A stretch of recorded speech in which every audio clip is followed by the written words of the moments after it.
What it is, man, it's the Real Ball Watcher. Grab the binoculars and I'm back with another eval. Just fresh back from the Senior Bowl probably a day or two ago. Not too long ago. But I want to talk about one of the biggest winners of the Senior Bowl. I know I say that a lot, but this is really one of the biggest winners, a guy that put himself on my radar. Darius Alexander out of Tulane. Is it Tulane? No, Toledo. Defensive tackle, 6'4", 305, fifth-year senior because of COVID, all that stuff. If you do like the video, go ahead, like, comment, subscribe, do all the YouTube stuff. Let me know what you think about Darius Alexander. Let me know who you want to see from the Senior Bowl or somebody that wasn't at the Senior Bowl in the next eval. Do all that stuff in the comments. Let's congregate, get these impressions up, you feel me? So now let's get into the video. Now, Darius Alexander, you got to look at it from a defensive tackle standpoint. Stats ain't crazy. Around 20, 30, 40 tackles a year. He increased every year, I'll say that. 4 to 3.5 sacks is his best 2 years. But defensive tackle, you're not expecting much. At the Senior Bowl, dominant. Killing everybody. It didn't matter from where he was. But let's get into his strengths now. First thing that you got to talk about, he has the strength of somebody like George Foreman. Just some unadulterated, not trying hard, didn't even have to do much to obtain it, strength. Almost country strong. I don't know where he's from, but he reminds me of a country strong person, you feel me? Whether it's in his hands, whether it's kind of drive with his legs, he's just consistently overwhelming tackles. You've seen it at the Senior Bowl where he's just walking guys in one-on-ones or walking guys in team drills into the lap of the QB, but you also seen it all over his tape. I mean, he's consistently walking guys to the quarterback. He's consistently, just bulldozing over guys. Almost like how on a pool you expect the linebacker to just get bulldozed over by a pulling guard. That's how Darius Alexander was on tape. It's plenty of times where he's just putting the guard or the tackle or whoever flat on their back and then getting to the quarterback. But like I said, it's not just his drive with his legs. He's able to get great pop with his hands. You consistently see him hitting somebody and they're going backwards with just his hands. Nothing, not his chest, none of that other stuff. Hands alone, he's standing guys up and they're going backwards. Very country song. Also, when he clubs, things like that, he's just consistently able to get guys off of him, get guys off of his frame because he's so strong, get better positioning and hand placement than those guys. It's nuts. Really, really good player, especially when it comes to his strength. A really good power rusher. That's his bread and butter, his game. It's his power. Run and pass defense. Next point. Let me talk about his anchor and his kind of technique versus double teams. Really good. There are times where he does get wash downs on like zone blocking schemes, things like that. Happens. It also plays where he's really good against zone blocking schemes, whether it's a one-on-one block or a combo block. You feel me? But a lot of the times on his tape, when guys are double teaming him, he's consistently having a very strong anchor, picking one guy, beating him, and then splitting the double team to either make a play or, just get in the backfield. He's never, not never, 95, because guys get washed down all the time. Walter Nolan, Mason Graham, Darius Alexander, don't matter who it is, they're going to get washed down eventually on some plays. But he is 90% of the time always standing firm in his positioning.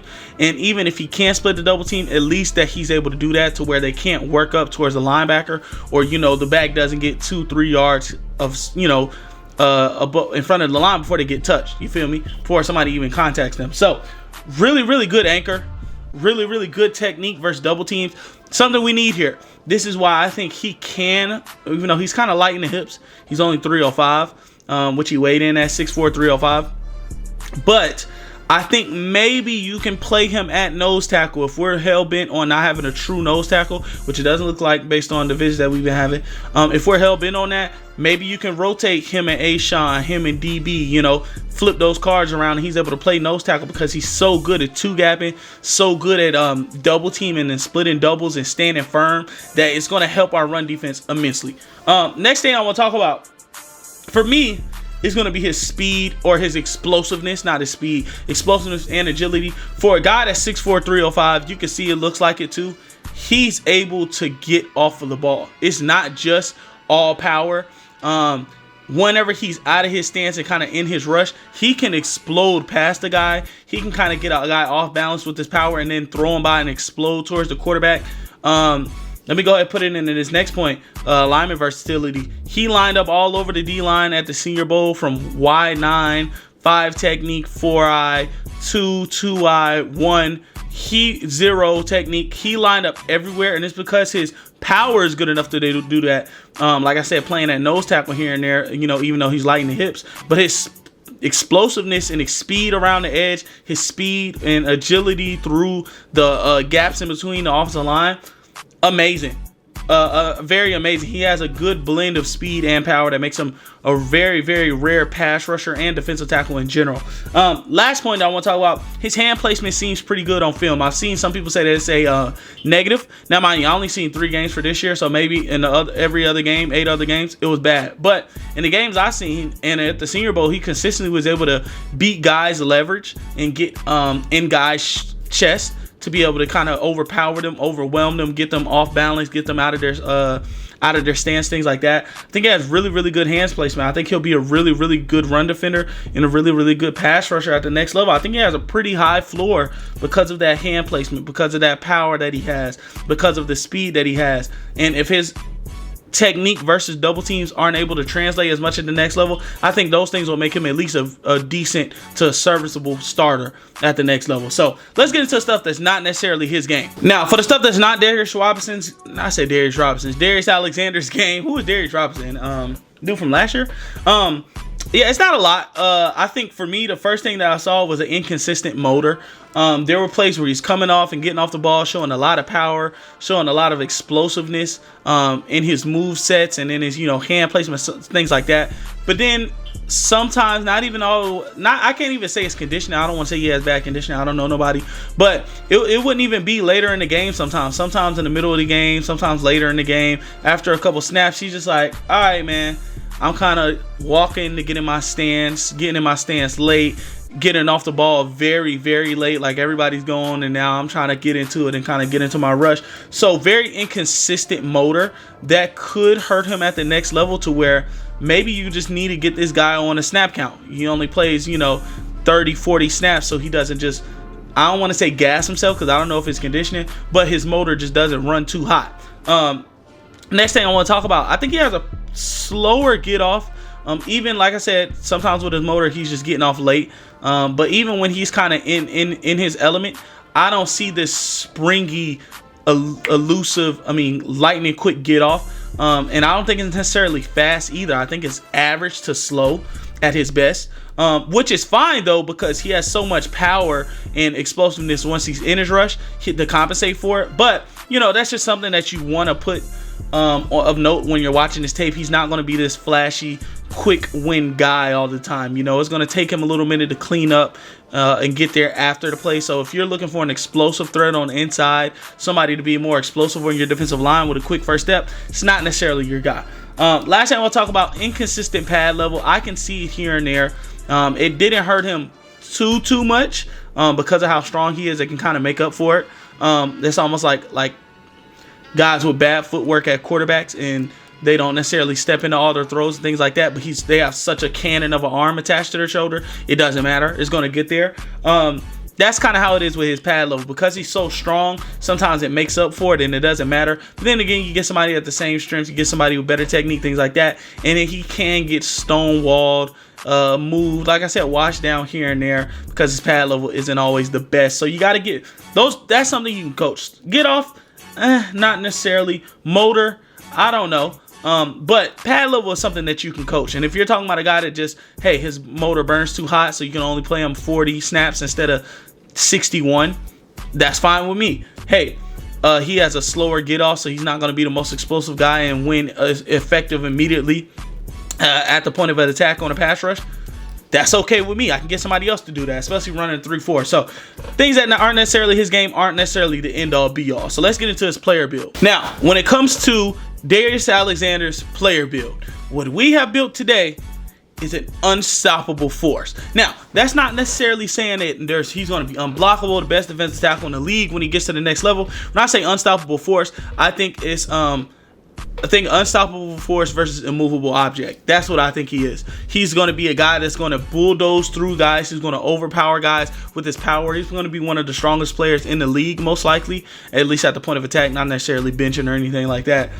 He might, but going to be one of the strongest guys in the league as soon as he gets there. So he's just an unstoppable force when it comes to his power. Then you add in that speed and explosive element that he has to his game. It's going to be really, really hard to, you know, leave him one-on-one and him not disrupt your pass game, not disrupt your run game, especially. I think he's going to be an elite run defender.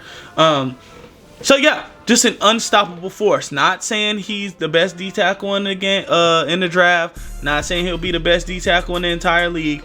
We're talking about strength, speed, explosiveness, being hard to handle, unstoppable force versus a movable object. He's the unstoppable force right on that side of it. Now, talking about his shades of, these are not comps once again, these are just shades of guys' game I can see in him, and I see that in guys that come to mind when I'm watching his tape. First one, Fletcher Cox. I think Fletcher Cox was around 6'4", 310, 315, so similar build almost. And Fletcher Cox played all over the line. He played from 1 technique, 0, 3, 5 sometimes, and he had some years where he had 10 and a half sacks, 9 and a half sacks. He had some years where he had 3. I could see Darius Alexander at his absolute peak having that type of impact, but also being an elite run defender. Both of those guys win with so much power, just the power that they have to get by guys, and also still enough speed to rush from wherever, like on the outside. I could see a lot of similarities in the game of Fletcher Cox and Darius Alexander if he reaches his potential. Now, next one, which I can see a lot, and I seen on Twitter, which is funny because I was thinking the same thing. Keanu Benton of the Steelers. I can see that being a case where you're playing him at nose tackle. He's one of the better nose tackles in the league. Very, very strong player. Very great against the run. Keanu Benton probably won't be as good of a pass rusher as Darius Alexander is because he's much more explosive. But I could see that being your middling role. Like, hey, if he doesn't hit his potential, what could he be? He could be a little bit better version of Keanu Benton, which is a great player. I think that's a great player and a great draft pick to take. Last one, A'Shawn Robinson. Think of what A'Shawn Robinson has been here, what he's been in on the Rams. Where did he play before that? I don't even remember. But here in the Rams, great examples. 3 technique, 2 eye. He can play 0 if you need him to at nose, sparingly, of course. A really, really good player. I could see him being a 4 to 5 sack guy like he was here. I think he had 5. A'Shawn had 5 sacks here. A great run defender. I think Darius Alexander is going to be a great to elite run defender. You know, I think this is his absolute floor, which is a great player to have along your defensive line. You know, a good complementary piece. Not a number 1 guy, but a good complementary piece. So with that being said, I think Darius Alexander is probably worth a day 2 pick. Day 1, I don't know. I need to see more tape before I say that. But he's probably going to be worth a day 2, early 2nd to early 3rd pick. And I think he'll give you a great return on investment. His ROI is going to be really, really good at the next level. So I would love him on the Panthers. You know, I wouldn't mind it at all, especially if he's, you know, switching off of nose with A'Shawn and them. I wouldn't mind it at all. But, yeah, that's all I got for Darius Alexander. If you like the video, like, comment, subscribe. Do all the YouTube stuff. Let me know what you think of Darius Alexander. Let me know who you want to see next. Turn on your post notifications so you never miss a video. Put up your binoculars because I'm out.